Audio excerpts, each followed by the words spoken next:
गणितीय योग्यता के अंतर्गत कुछ महत्वपूर्ण टॉपिक्स के कॉन्सेप्ट्स को समझने का प्रयास करेंगे।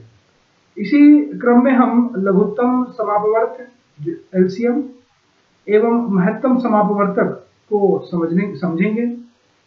सबसे पहले हम ये समझेंगे कि समापवर्तक या कॉमन फैक्टर किसे कहते हैं।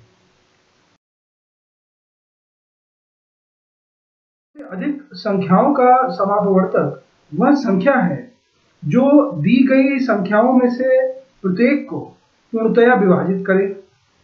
उदाहरण के तौर पर 10, 20, 30 का समापवर्तक 2, 5, 10 है। अब इसी क्रम में हम समापवर्त या कॉमन मल्टीपल को समझने का प्रयास करेंगे। इसके अंतर्गत 2 या 2 से अधिक संख्याओं का समापवर्त वह संख्या है जो दी गई संख्याओं से पूर्णतः विभाजित हो जाती है। जैसे 4 और 6 का समापवर्त 12 है। अब हम यह समझेंगे कि लघुत्तम समापवर्त ज्ञात करने की कौन कौन सी विधियां हैं। इसमें पहली विधि अभाज्य गुणनखंड विधि है। इसके अंतर्गत सर्वप्रथम दी गई संख्याओं के अभाज्य गुणनखंड ज्ञात करते हैं तथा गुणनखंडों की घातों से प्रदर्शित करते हैं। इसके पश्चात अधिकतम घात वाली संख्याओं का गुणा करते हैं। यह गुणनफल ही संख्याओं का अभिष्ट लघुत्तम समापवर्तक होता है। उदाहरण के तौर पर यदि 12, 16, 24 का एलसीएम या लघुत्तम समापवर्त ज्ञात करना है तो सबसे पहले 12 का गुणनफल निकालेंगे, जिसे 2 × 2 × 3 या 2⁴ × 3 लिख सकते हैं। इसी तरह 16 का गुणनफल 2 × 2 × 2 × 2 या 2⁴ लिख सकते हैं। इसी तरह 24 का गुणनफल 2 × 2 × 2 × 3 या 2⁴ × 3 लिख सकते हैं। इसके बाद अधिकतम घात वाली संख्याओं को आपस में गुणा करते हैं, जिससे हमें अभिष्ट लघुत्तम समापवर्त प्राप्त होता है, जो कि 24 × 3 = 48 है। समापवर्त ज्ञात करने की द्वितीय विधि भाग विधि को समझने का प्रयास करेंगे। इसके अंतर्गत सर्वप्रथम सभी संख्याओं को पंक्ति में लिखते हैं, फिर दी गई संख्याओं को उस छोटी से छोटी संख्या से भाग देते हैं जो दी गई संख्याओं में से कम 2 संख्याओं को पूर्णतः विभाजित कर दे, एवं यह प्रक्रिया तब तक दोहराते हैं जब तक कि सभी अभाज्य संख्या प्राप्त न हो जाए।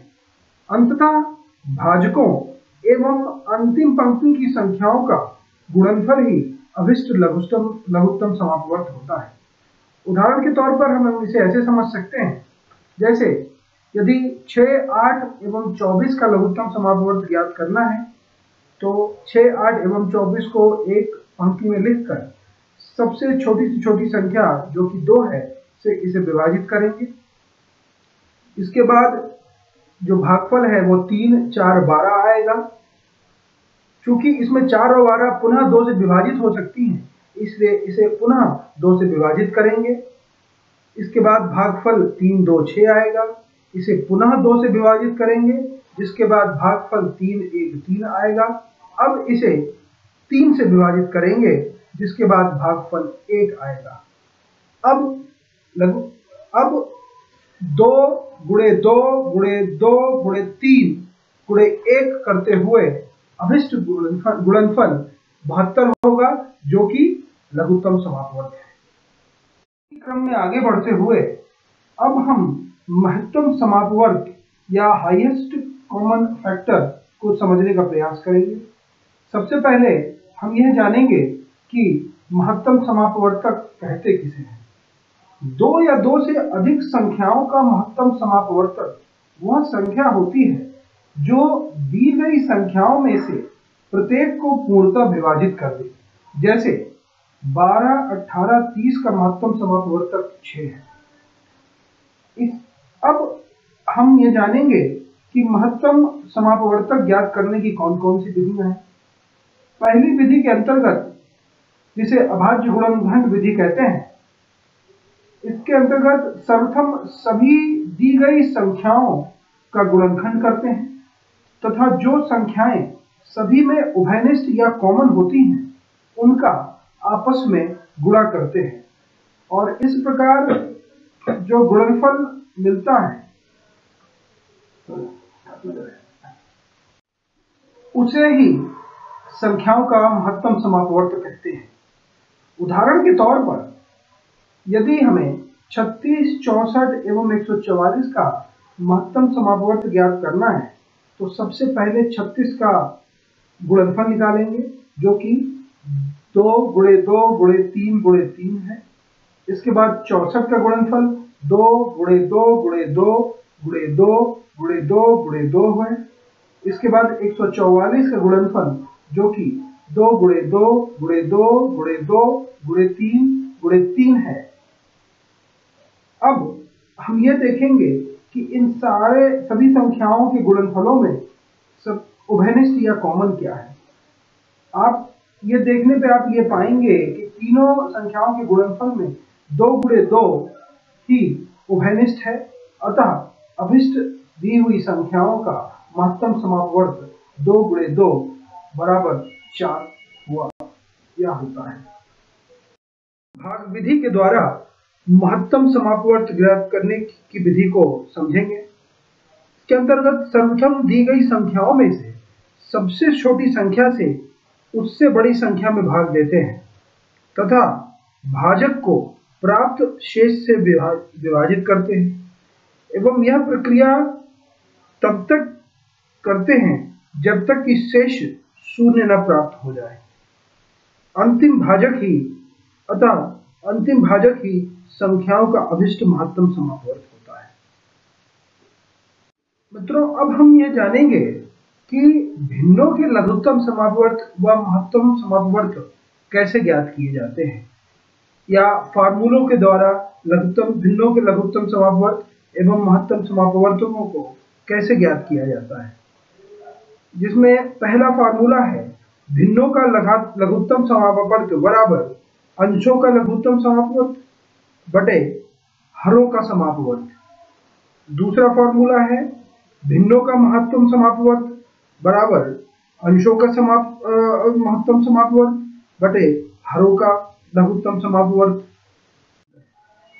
यहाँ पर यह समझ लेना या जान लेना जरूरी है कि दशमलव संख्याओं का लघुत्तम समापवर्त एवं महत्तम समापवर्त निकालते समय संख्याओं को परिमेय संख्या या P/Q के फॉर्म में या रूप में लिखना जरूरी है तथा भिन्नों के आधार पर उनका महत्तम समापवर्त तथा लघुत्तम समापवर्त ज्ञात करते हैं।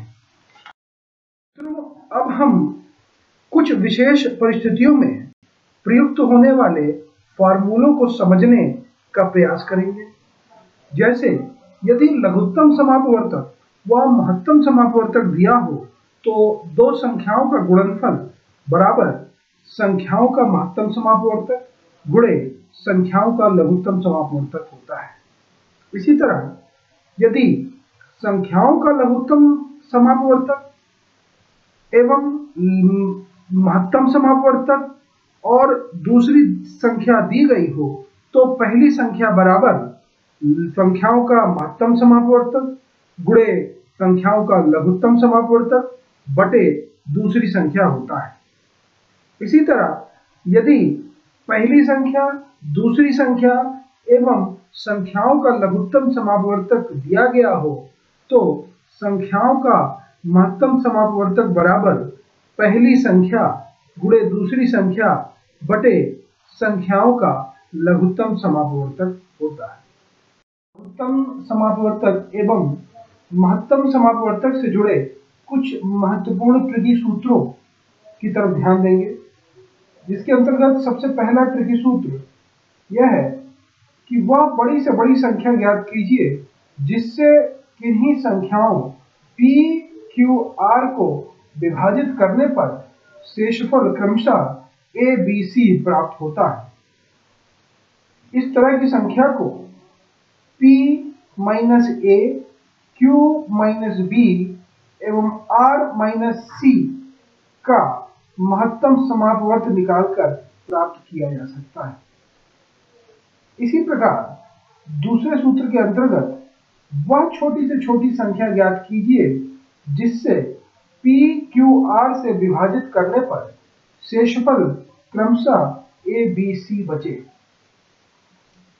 इसके अंतर्गत अभिष्ट संख्या को P Q R के लघुत्तम समापवर्त से संख्या K को घटाने से अभिष्ट संख्या प्राप्त होती है, जहां K equal to P minus A equal to Q minus V equal to R minus C होता है।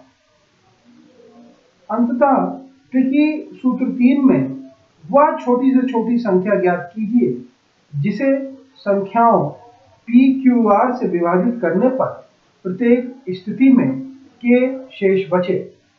इस अभिष्ट संख्या को P Q R के लघुत्तम समापवर्त में संख्या K जोड़ देने से प्राप्त किया जाता है।